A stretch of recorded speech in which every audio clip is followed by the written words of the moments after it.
오늘 말씀은 야곱이 하나님을 만나는 체험입니다. 우리 하나님이라는 말이 이제 엘로 되는데 엘자가 들어가는 단어는 다 우리 하나님을 뜻하는 말이죠.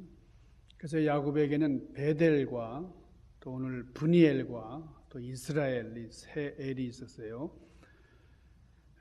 30절 말씀에 보면은 그러므로 그곳 이름을 야곱이 브니엘이라 하였으니 그가 이르기를 내가 하나님과 대면하여 보았으나 내 생명이 보존되었다 함이더라. 이렇게 고백을 하고 있습니다. 이 브니엘이라는 말이 하나님의 얼굴이라는 뜻이고, 이 하나님을 대면했다는 말은 하나님을 만났다라는 뜻입니다.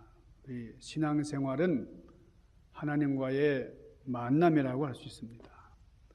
우리 기독교는 만남의 종교입니다. 하나님을 만나야 됩니다. 우리 교회 다닌 지 좀 오래됐지만은 나는 아직 하나님을 믿어질 수 없다. 하나님을 믿는 게 참 쉽지가 않다. 믿음이 안 생긴다. 이렇게 얘기하는 분들이 있습니다. 하나님을 만나는 체험이 없었기 때문에, 하나님을 직접 만나는 이런 경험이 없기 때문에 믿음이 안 생기는 거예요.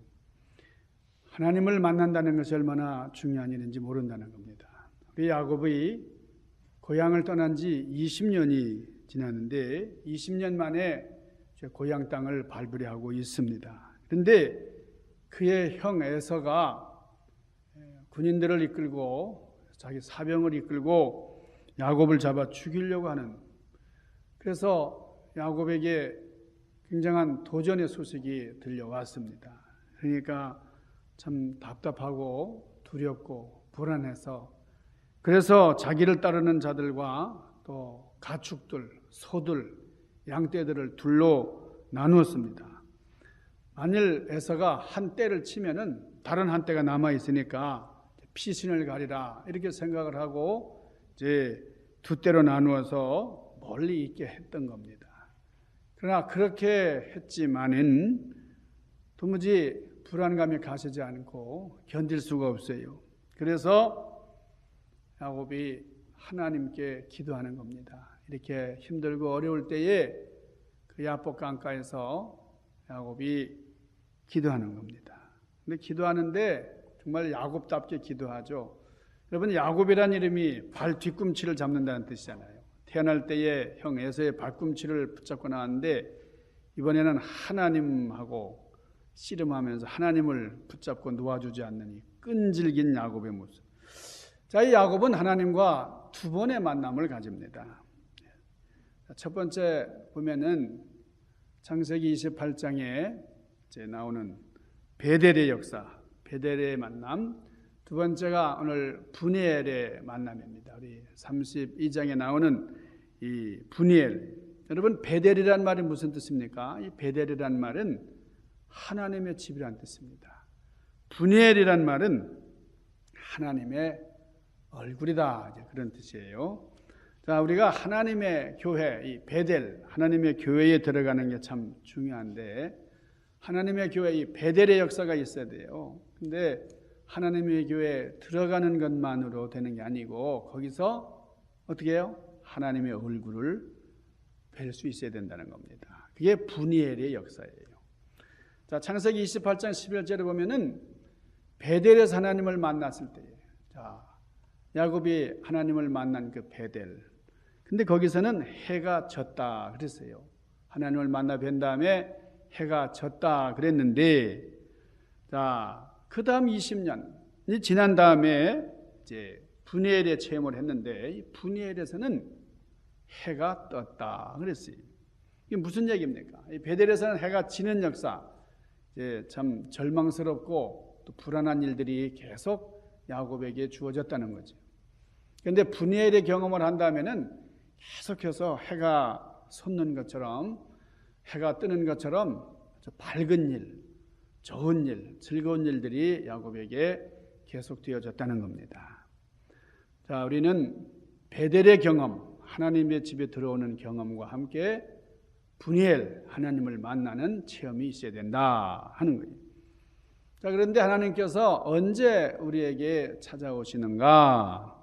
어떤 때에 역사하시는가? 하나님은 역경의 때에 오신다는 겁니다. 인간의 곤경은 하나님의 은총의 기회라고 하는 격언이 있습니다. 그런 말처럼 우리가 어려울 때, 힘들 때, 그때 하나님이 찾아와 주시더라는 거예요. 두 번째, 언제 하나님이 찾아오시느냐? 나의 죄 문제를 가지고 고민할 때에 찾아오셔서 역사해 주신다는 겁니다. 야곱이 환난을 당했을 때에 가장 먼저 생각나는 게 뭡니까? 이 평안했을 땐 몰랐어요. 편안할 때는 잘 몰랐는데 이 어려움을 당하고 참 환난을 만나고 보니까 에서, 하나밖에 없는 형 에서와 싸운 것이 생각이 나는 거예요. 참 편안했을 때는 평상시에는 몰랐는데, 근데 형이 군대를 몰고 자기를 죽이려고 추격해 온다는 거예요. 그러니까 내가 20년 전에 형을 속였는데 그 죄값으로 인해서 오늘 내가 이렇게 어려움을 당하는구나 하는 생각이 번쩍 들은 겁니다. 오늘 여기 야곱이 간절히 기도하는데 이 야곱의 기도를 분석해 보면은 한 가지 또 놀라운 사실을 발견할 수가 있습니다. 그게 뭐냐면 처음에는 하나님, 우리 형 에서의 마음을 변화시켜 주옵소서. 저를 에서의 손에서 구원해 주시옵소서. 그렇게 기도를 했어요. 그러다가 기도가 바뀌었습니다. 하나님, 저는 죄인입니다. 제가 아버지를 속이고 형을 속이고 삼촌을 속였습니다. 저의 죄를 용서해 주시옵소서. 그렇게 부르짖게 된 거예요. 지금까지 벌어지는 문제들이 나로 말미암아 비롯된 것이라고 하는 것을 몰랐어요. 남의 문제인 줄 알았어요.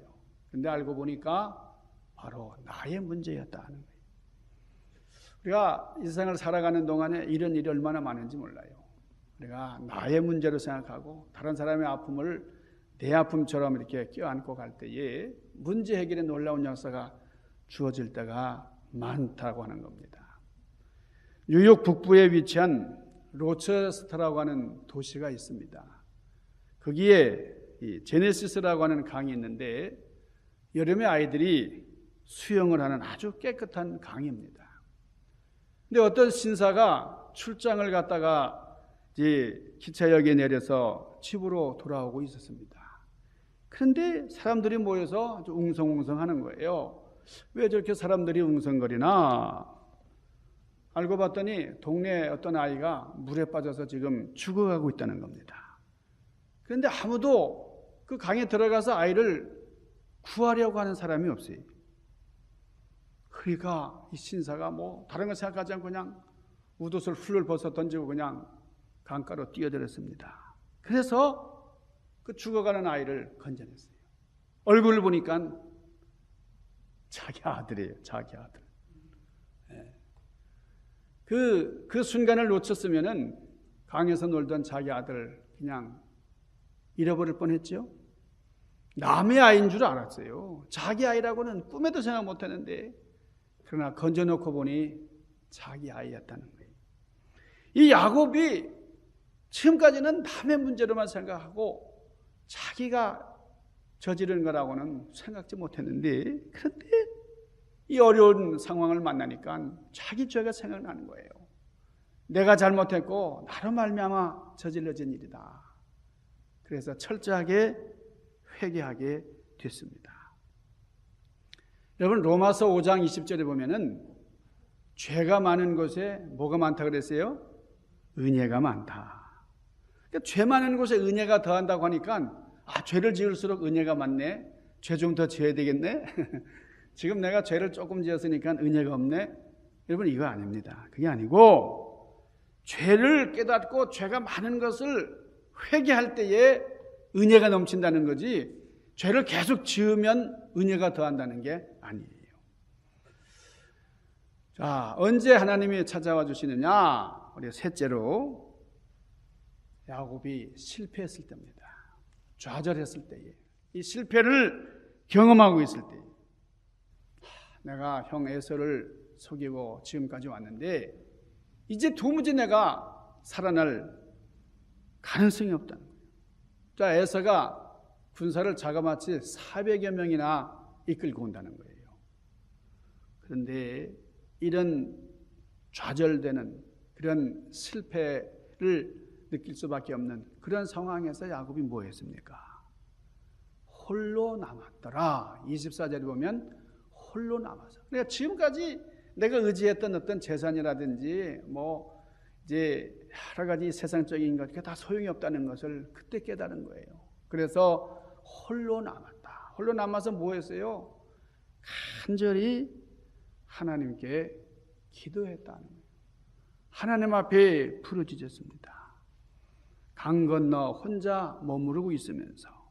근데 그날 밤에 간절하게 하나님을 만나는데 그때 하나님께서 야곱의 환도뼈를 부러뜨렸다는 거예요. 여러분, 뼈 부러지는 경험 해보셨어요? 굉장히 아픕니다. 이 뼈가 부러져 보는 경험을 한 사람들은 그렇게 얘기해요. 여러분, 이 뼈 중에도 환도뼈라는 게 얼마나 힘든지 몰라요. 이 허벅지 있는 이 환도뼈는 굉장히 중요한 뼈인데 지금 야곱이 이렇게 환도뼈가 위골됐으니까 아마 목발을 짚고 살았을 것 같아요. 보통 어려운 일을 당한 게 아니에요. 그렇지만은 그렇게 어렵게 이 뼈가 부러지는 그런 상황 가운데서도 씨름하는 그분을 놓지 않았다는 거예요. 끝까지. 여러분, 야곱 같죠? 태어날 때에 형의 발꿈치를 붙잡고 나온 그런 끈질긴 그런 모습을 다시 우리가 볼 수가 있습니다. 26절에 뭐라 그래요? 나를 축복하지 않으면 내가 절대 보내드리지 않겠습니까? 여러분, 응답받지 않으면 기도 끝내지 않겠다는 거예요. 오직 하나님께만 매달리던 그날에 뭐가 바뀌었어요? 야곱의 이름이 바뀌었다. 야곱이란 이름 대신에 이스라엘이라고 하는 이름을 선물로 받게 되었다 하는 거예요. 인간적인 방법과 잔꾀를 부리며 살던 그런 이전의 생활 방식을 탈피하고 청산하고 이제 새로운 삶을 살게 되는 그런 순간이었습니다. 창세기 32장 24절. 야곱은 홀로 있었다. 앞서 말씀드린 것처럼 여러분, 우리가 홀로 선다는 게 굉장히 중요합니다. 여러 군중 속에 있지만은 우리는 고독합니다. 혼자 있어요. 그러니까 홀로 있으면서 하나님을 뵙는 역사. 그때에 야곱은 어떤 선물을 받았어요? 이 뼈가 부러지는 선물을 받았어요. 그렇게 간절히 기도했는데 아니 어떻게 뼈를 부러뜨려요? 이 환도뼈가 탈골되었다는 것은 완전한 장애인으로 살 수밖에 없는 거예요. 정상인으로 걸을 수가 없습니다. 한참 이제 뻗어가야 할 그런 사람이 다리뼈가 탈골되고 목발을 짚고 걸어가야 한다고 하면은 얼마나 불행한 일이에요. 근데 야곱은 거기에다가 포커스하지 않습니다. 그거 별로 신경 쓰지 않아요. 이제 나는 도망칠 다리조차 없구나. 이게 너무너무 아프다. 여기에 대한 불평을 할 겨를이 없어요. 그렇게 아팠지만은 그런 고통 중에서도 하나님을 붙잡고 놓아주지 않았다. 여러분, 이런 끈질긴 기도를 이루는 그런 야곱의 믿음이 얼마나 중요한 것인가. 마침내 그는 바뀌었어요. 변화됐어요. 지난 평생 재산을 움켜잡고 놓아주지 않았던 그런 야곱이 이제는 하나님을 붙잡고 놓아주지 않아요. 당신이 나를 축복하지 않으면 절대로 놓아주지 않겠습니다. 환도뼈가 탈골되는 것을 계기로, 여러분, 건강하던 사람이 졸지에 장애인이 되는데 말이에요. 그러나 이런 모든 육체적인 것 괜찮다. 하나님을 만나는 영적인 경험보다 더 우선할 수는 없다. 야곱은 어그적 절면서도 하나님을 붙잡고 하나님의 축복을 구했어요. 이것이 야복 강가에 있었던 야곱과 하나님 간의 씨름, 하나님과의 만남이었어요. 여러분 이런 속담을 아시죠? 오래된 속담입니다만은 하나님 한 분 외에는 자기에게 아무것도 남지 않았을 때에 오직 하나님 한 분만 남았을 때 그때야 너는 하나님 한 분으로 충분하다라고 하는 진리를 발견할 것이다. 여러분 이런 속담이 있어요. 사람들은 모든 자기 가진 것을 잃어버리고 오직 하나님 한 분만 남게 됐을 때에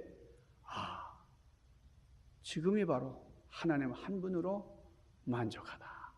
그런 느낌을 가지게 된다는 거예요. 그런 진리를 발견하게 된다는 거예요. 자, 그분이 묻습니다. 너의 이름이 뭐냐? 제 이름은 야곱입니다. 여러분 이게 놀라운 일이에요. 야곱에게 너의 이름이 뭐냐고 물었을 때에 제 이름은 야곱입니다. 뭐 이렇게 대답하는 건 당연한 건데 여러분 야곱은 그렇게 대답하는 사람이 아니었잖아요. 그렇죠? 어떻게 대답했어요? 아버지가 이제 늙어서 노안이 와가지고 앞을 분별하지 못하는 에서가 야곱에게 너 누구냐 그러니까 야곱이 뭐라고 대답을 했죠? 저의 이름은 에서입니다. 목소리를 굵게 하고 말해요. 에서라고요. 에서요. 아버지를 속였어요. 네? 형의 이름으로 위장을 했습니다. 에서인 척했어요. 저는 에서입니다. 복을 가르치려고 말이에요. 장자권을 가르치려고 말이에요. 그런데 지금 하나님이 물으실 때에 저는 에서입니다가 아니고 저는 야곱입니다. 정직해졌어요. 사람이 좀 착해졌어요. 이 야곱이란 말이 속이다는 뜻이잖아요. 발꿈치를 잡는다는 뜻이잖아요. 자, 하나님께서 뭐라고 말씀하세요? 이제 너는 더 이상 남을 속이는 자가 아니고 이제는 하나님이 져준 사람, 하나님을 이긴 이스라엘이다. 여러분 야곱이 그때 그 하나님께서 들려주신 음성을 평생 동안 잊을 수가 없었을 거예요. 그런 경험을 한 다음에 야곱은 남을 속이는 사람이 아니에요. 완전히 변화된 성숙된 장성한 하나님의 성품을 닮은 사람으로 변화되어져 갔다 하는 겁니다. 자, 이제 너의 이름은 누구예요? 이스라엘이라. 이스라엘은 뭐예요? 네가 하나님과 겨루어 이겼다 하는 뜻입니다. 이 이스라엘이라는 이름은 하나님을 가리키는 엘이라고 하는 명사와 사라, 이 사라라고 하는 그 히브리어는 이 미완료 형태, 이스라, 겨루어서 이겼다라고 하는 그런 동사가 결합된 그런 이름이에요. 그러니까 하나님과 겨루어서 이겼다. 다른 말로 하면은 하나님이 져주셨다는 거예요. 우리 아들을 낳았는데 이 아들이 우리 손주가 이제 1살 조금 넘었는데 맨날 이제는 자기 아빠랑 이제 싸우는 거예요. 그래서 아빠가 조금이라도 이기는 것 같으면 울고불고 난리가 납니다. 그러니까 맨날 져주는 거예요. 그러니까 자기가 이긴 줄 알아요. 맨날 그 비디오가 하루에 아침 저녁으로 오는데 보면은 요즘에는 칫솔도 집어던져버리고 맨날 그 자기 아빠를 이기려고 그래요. 맨날 져주는 거예요. 그래서 우리 손주 이름은 이스라엘입니다. 이스라엘. 맨날 자기 아빠와 겨루어서 이기니까요. 여러분 이 야곱이 하나님과 씨름해서 이긴 자가 되었다. 그리고 하나님을 대면해서 보았다. 그게 분이엘의 역사입니다. 야곱과 밤새 씨름을 하셨던 하나님께서 날이 밝아오는데도 불구하고 야곱이 놓아주지 않으니까요. 그래서 환도뼈를 쳐서 부러뜨려 버렸다는 겁니다. 그러면서 떠나실 때에 이스라엘이라는 이름을 주셨는데 야곱아 내가 졌다. 야, 너 정말 끈질기다. 그런 뜻입니다. 그때의 야곱은 베델의 밤 시간을 사는 것이 아니라 분이엘의 밝은 아침 시간을 살게 되었다는 거예요. 과거의 옛 생활을 청산하기 이전까지는 자, 야곱에게 많은 소유가 있었어요. 많은 재산을 모았습니다. 아내들도 4명이나 됐고요. 자식들이 12명이나 되고 소떼와 양떼와 얼마나 많은 굉장한 그런 재산을 이뤘지만은 행복하다고는 표현이 없었어요. 부인들이 서로 속이고 질투하고 계속해서 가정 불화만 있었어요. 속고 속이는 그런 환난과 풍파많은 그런 삶이었어요. 그런데 분해의 경험을 하고 난 다음부터는 기쁨 충만했다, 평안의 역사가 충만했다는 거예요. 그리고 한두 뼈가 부러지고 이름이 바뀐 그날에 20년 동안 해결되지 못했던 에서와 형과의 문제가 해결된 겁니다. 하나님께서 에서의 마음을 바꿔놓으셨어요. 그래서 야곱이 에서를 바라보는 마음이 달라지고 형이 야곱을 바라볼 때의 그 시선이 달라졌어요. 이제 야곱이 야복 나루에서 이스라엘이라고 하는 새 이름을 받은 다음에 하나님을 만나게 될 때에, 여러분 창세기 33장 10절에 보면은 형님 에서를 배우니 제가 하나님의 얼굴을 뵙는 것 같습니다. 여러분 이거는 간단한 얘기가 아니고 지금 하나님의 얼굴을 뵌 야곱이 형을 뵈니까 그 형 얼굴도 하나님의 얼굴처럼 보이더라는 거예요. 얼마나 놀라운 변화인지 몰라요. 여러분 우리가 이 반갑습니다라는 말을 이제 많이 쓰잖아요. 여러분 이렇게 우리 주일날 오랜만에 만나면 참 반갑죠? 반가워요? 이 반갑습니다라는 말은 반 플러스 같습니다. 그런 뜻이에요. 원래 우리말이 반 같습니다. 반과 같다 그거예요. 이 반자라는 말은 밝다라는 뜻입니다. 또 크다라는 말이 있고요. 중심이라는 뜻이 있고요. 하늘이라는 뜻이 있고요. 근원이라는 그런 의미가 있는 말이 반이에요. 반. 그러니까 반, 하늘 같다 그거예요. 반갑습니다라는 말은 당신을 뵈니까 당신은 저 하늘 같아요. 참 너무나 아름다워요. 그런 뜻입니다. 그러니까 당신을 만나니 반 같아요. 그래 반갑습니다. 그런 거예요. 여러분 오늘 이따가 친교할 때 한번 반갑습니다. 반갑습니다라는 말이 너무나 좋은 말이에요. 당신을 만나니 반갑습니다라는 말은 당신은 하늘 같은 분입니다. 이렇게 칭송하는 그런 말이에요. 원래 이 반이라고 하는 말은 이 만주어의 바나하라는 말, 이 바나하라는 말이 땅에 임하는 하나님 그런 뜻이란 말이에요. 그러니까 우리 한국인은 야곱이 에서에게 말했던 형님의 얼굴을 배우니 하나님의 얼굴을 뵙는 것 같습니다. 여러분 우리가 반갑습니다라는 말 할 때에 그 말의 원래 의미를 잘 알고 사용하면 더 좋겠죠? 이 말은 야곱이 에서에게만 하는 말이 아니고 하나님께 대한 신앙 고백이라고 할 수 있습니다. 분엘이라는 곳은 야곱이 이스라엘로 바뀐 곳이에요. 분엘은 원수가 다시 원래 형제로 태어나는 영광의 자리였습니다. 사랑하는 여러분, 우리에게 이 분엘의 체험이 있기를 바랍니다. 야곱이 바뀌어서 이스라엘이 된 그곳이 바로 분엘의 체험의 현장이에요. 우리에게 베델의 역사, 분엘의 역사, 이스라엘의 역사가 있기를 주님의 이름으로 간절히 축원합니다. 기도하십시다. 거룩하신 아버지 하나님, 우리는 야곱과 같은 삶을 살아가고 있는지도 모르는데 그러나 이스라엘의 역사를 더하여 주셔서 우리가 육적으로만이 아니고 영적으로도 강건한 주님을 기쁘시게 하는 주님과 겨루어 이길 수 있는 그런 열정적인 믿음을 허락하여 주시고 너의 믿음에 내가 졌다. 주님께서 감동하시는 놀라운 축복의 주인공들 되게 하여 주시옵소서. 예수님 귀하신 이름으로 간절히 구하옵나이다. 아멘.